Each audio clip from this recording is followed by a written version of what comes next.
Hello दोस्तों, मैं उजाला एक बार फिर से वेलकम करती हूँ आप सभी का मेरे चैनल उजाला गार्डनिंग टिप्स में। दोस्तों, आज मैं इस इंडोर प्लांट के बारे में बात करूँगी जो है डेफिनबेकिया का प्लांट। इसे डम कैन के नाम से भी जाना जाता है। ये एक बहुत ही खूबसूरत सा इंडोर में रहने वाला प्लांट है। तो अगर आप इंडोर प्लांट लवर्स हैं तो आप इस प्लांट को अपने घर में लगा सकते हैं। बहुत ही इजी टू ग्रो और लो मेंटेनेंस प्लांट है। बहुत ज़्यादा इसे केयर की ज़रूरत नहीं पड़ती है। जैसे बहुत सारे इंडोर प्लांट्स होते हैं, उन्हें एक आध घंटे की सनलाइट चाहिए होती है, लेकिन इस प्लांट को सनलाइट बिल्कुल भी नहीं चाहिए होती है। अगर आप इसे अच्छी लाइट वाली जगह पे ग्रो करते हैं तो वहाँ पे ये बहुत ही अच्छे से चलता है। तो अगर आपके घर पे धूप नहीं आती है तो भी एक बेस्ट ऑप्शन है, इस प्लांट को आप लगा सकते हैं। आप अच्छी रोशनी वाली जगह पे इसे रखें। देखिए, मैंने इसे बरामदे में रखा है जहाँ इसे यहाँ पे सनलाइट इस पर नहीं पड़ती है, लेकिन दिन भर इसे अच्छी यहाँ पे हवा मिलती है, अच्छी रोशनी मिलती है और ओवरऑल इसकी ग्रोथ यहाँ पे बहुत ही अच्छे से हो रही है। तो गर्मियों से लेकर बरसात तक तो इसकी ग्रोथ बहुत ही अच्छे से होती है, लेकिन जैसे जैसे ठंड शुरू होती है तो इसमें प्रॉब्लम आनी शुरू हो जाती है। ठंड का मौसम इसका डोरमेंसी पीरियड होता है, तो ये प्लांट जो है डोरमेंसी में चला जाता है। डोरमेंसी का मतलब ये प्लांट जो है अपने रेस्ट पीरियड में चला जाता है। डोरमेंसी टाइम में इन प्लांट्स को अपने पसंद का इन्वायरमेंट नहीं मिल पाता है, जिस तरह के इन्वायरमेंट में इनकी ग्रोथ अच्छे से हो पाती है। तो ठंड में अक्सर ये प्लांट ख़राब हो जाता है, गल जाता है। तो क्या रीज़न होता है? देखिए, नवंबर का महीना ख़त्म होने वाला है और आप मेरे प्लांट की ग्रोथ देखिए। ये मेरे प्लांट कितने हरे भरे हैं और कितनी चमकदार इनकी पत्तियां हैं। देखिए, इस प्लांट पे आपको एक भी पत्ती आपको ख़राब और पीली होती दिखाई नहीं पड़ रही होंगी। और पत्तियों का साइज़ आप देखिए, कितनी बड़ी बड़ी इनमें जो है पत्तियां आ रखी है। आप मेरे हाथों से अंदाज़ा लगा सकते हैं कि ये पत्तियां कितनी बड़ी और चमकदार है। देखिए, इसकी बहुत सारी वैरायटी आती है। मैंने 3 वैरायटी इसकी लगा रखी है।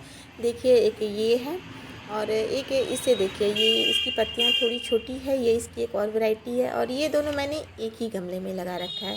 वो क्यों लगाया है, इसका रीज़न भी मैं आपको आगे वीडियो में बताऊंगी। और एक इसकी ये वैरायटी देखिए, इसकी भी पत्तियां देखिए कितनी बड़ी बड़ी है और कितनी चमकदार है, कितनी हेल्दी पत्तियां। इस समय ठंड है, नवंबर ख़त्म होने वाला है और इस समय भी इसकी पत्तियां देखिए कितनी लस ग्रीन, कितनी खूबसूरत लग रही हैं। तो कुछ अलग अलग पैटर्न आपको मिल जाएंगी, अलग अलग, कुछ सफ़ेद धारियों वाली, कुछ ग्रीन धारियों वाली, लेकिन सभी ओवरऑल बहुत सुंदर लगती हैं दिखने में। होती है वो इस तरह से, जो नीचे की पत्तियां होती है वो नेचुरली जब ठंड में कुछ जैसे जैसे ऊपर नई पत्तियां निकलती है तो नीचे की पत्तियां हल्की पीली होती है और धीरे धीरे वो सूख कर गिरती है। तो वो नेचुरली होता है। अगर आपकी ऊपर की पत्तियां मतलब येलो हो रही है तो वो आपको परेशानी वाली बात है, लेकिन नीचे की इसकी पत्तियां, ये जैसे जैसे इसकी टहनी लंबी होती है, जैसे आप देख सकते हैं नीचे ये खुद खाली होकर अपनी पत्तियों को गिरा देता है।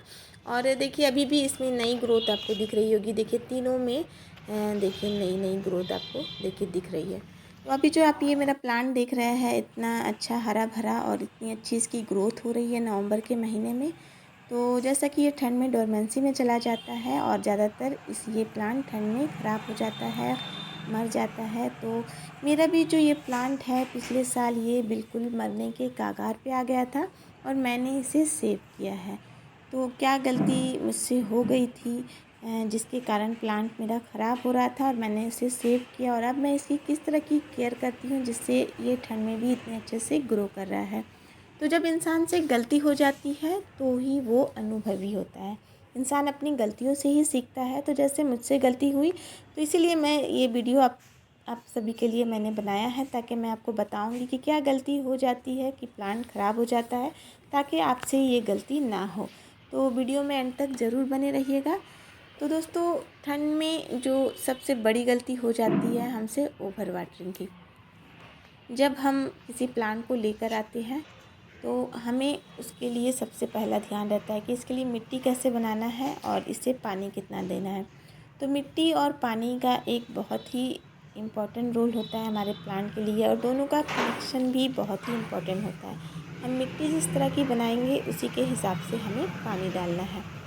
तो ठंड में जैसे हम गर्मियों में इसमें 2 दिन पे पानी दे रहे हैं, 3 दिन पे पानी दे रहे हैं, ठंड में हमें इसमें डबल कर देना होगा। अब हम ठंड में भी इसमें 2 दिन 3 दिन पे पानी देते रहेंगे तो क्योंकि हमने इसे इंडोर रखा है और ठंड में जो है ऐसे ही मॉइस्चर रह रहा है, चारों तरफ ठंड है, तो मिट्टी जल्दी सूखती नहीं है। उस पर हम 2 दिन 3 दिन पे इस पर पानी डालते रह रहे हैं, तो ओवर वाटरिंग से ये प्लांट ख़राब हो जाता है, इसकी जो स्टेम है वो गलने लग जाता है। तो हमें बिल्कुल भी इस समय इसमें पानी का ख़ास ध्यान रखना है, हमें बिल्कुल भी इसमें ओवर वाटरिंग नहीं करनी है। मैंने जब मैं इसे लेकर आई थी, ये मेरा एक प्लांट, मैंने बताया ना कि मैंने इस गमले में मैंने 2 प्लांट लगाया है, तो उसके पीछे का क्या रीज़न है वो भी मैं बताती हूँ आपको। कि ये जो एक प्लांट ये वाला दिख रहा है, इसे मैं सबसे पहला एक प्लांट नर्सरी से मैं लेकर आई थी और मैंने इस बड़े गमले में उस समय से लगा दिया था। मेरे पास गमला नहीं था, वैसे हमें प्लांट को उसके रूट बॉल के अकॉर्डिंग लगाना चाहिए, तो मेरे पास यही एक बड़ा गमला था, मैंने इसमें लगा दिया। और मैंने बिल्कुल भी इसके लिए वेल ड्रेन मिट्टी बनाई है। इसके लिए हमें बिल्कुल भी अच्छी पोरस मिट्टी बनानी है, तो कोकोपीट हमें इसकी मिट्टी में नहीं मिलाना चाहिए। कोकोपीट से जो है मॉइस्चर बना रहता है।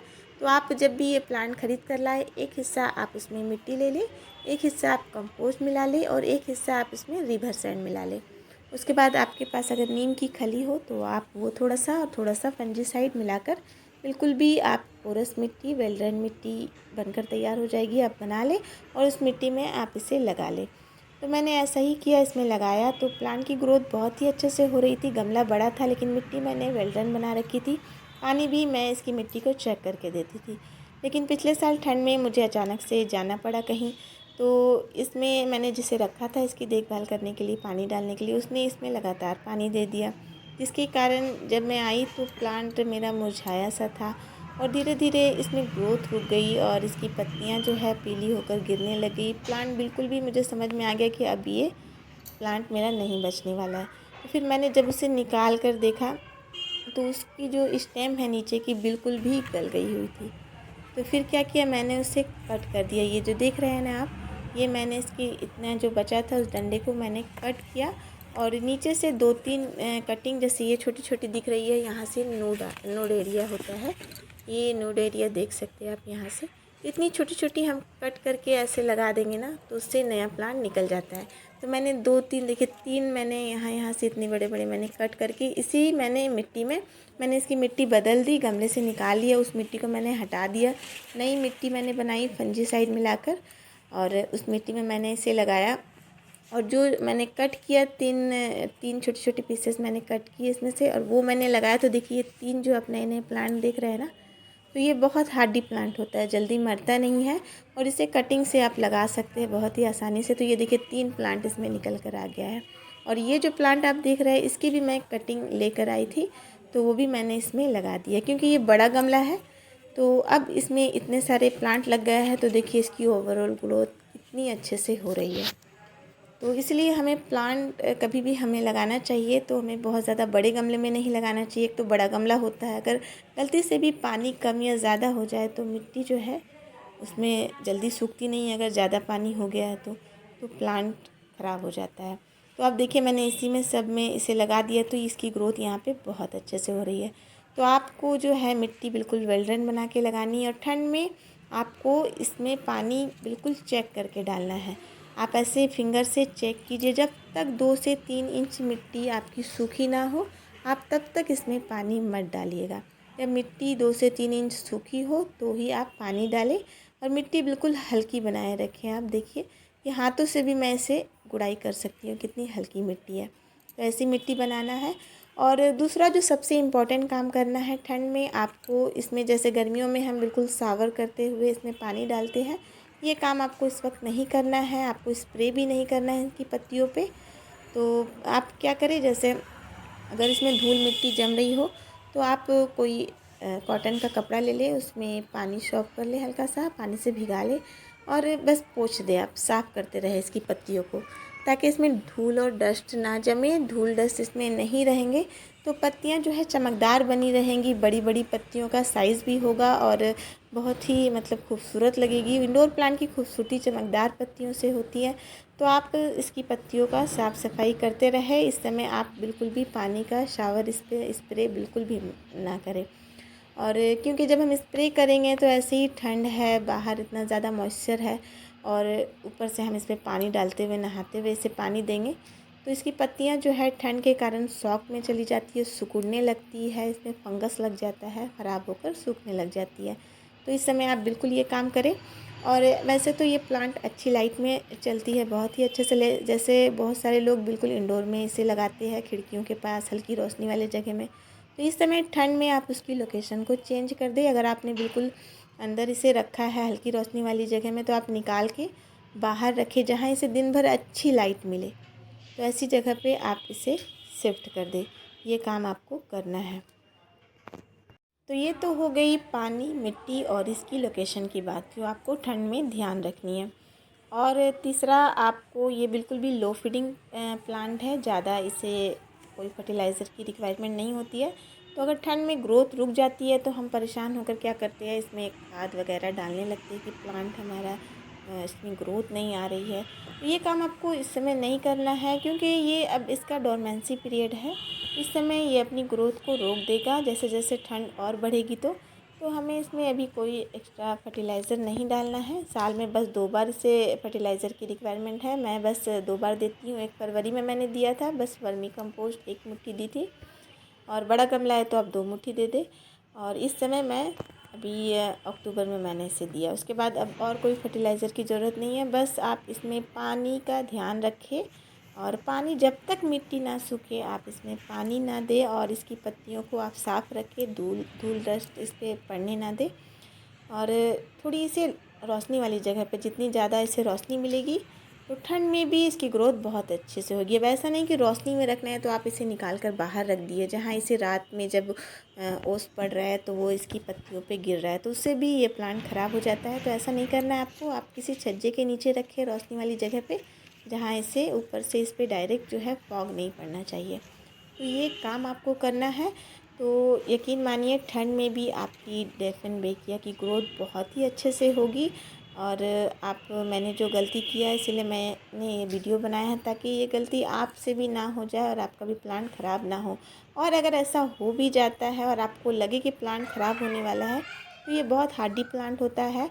आप इसे निकाल लें मिट्टी से, इसकी मिट्टी चेंज कर दें, और नीचे जो एरिया ख़राब हो चुका है, सड़ गया है या गल गया है, तो उसे आप कट करके फंजीसाइड थोड़ा सा रूटिंग हार्मोन लगा के फिर से वापस लगाएंगे, तो आपका प्लांट फिर से नया बनकर तैयार हो जाएगा। ख़राब नहीं होता है, बहुत हार्डी प्लांट है। तो इन बातों का आप ध्यान रखें। तो दोस्तों, आई होप आपको मेरा ये वीडियो पसंद आया हो। वीडियो पसंद आया हो तो वीडियो को लाइक, कमेंट, शेयर एंड मेरे चैनल को सब्सक्राइब ज़रूर करके जाइएगा।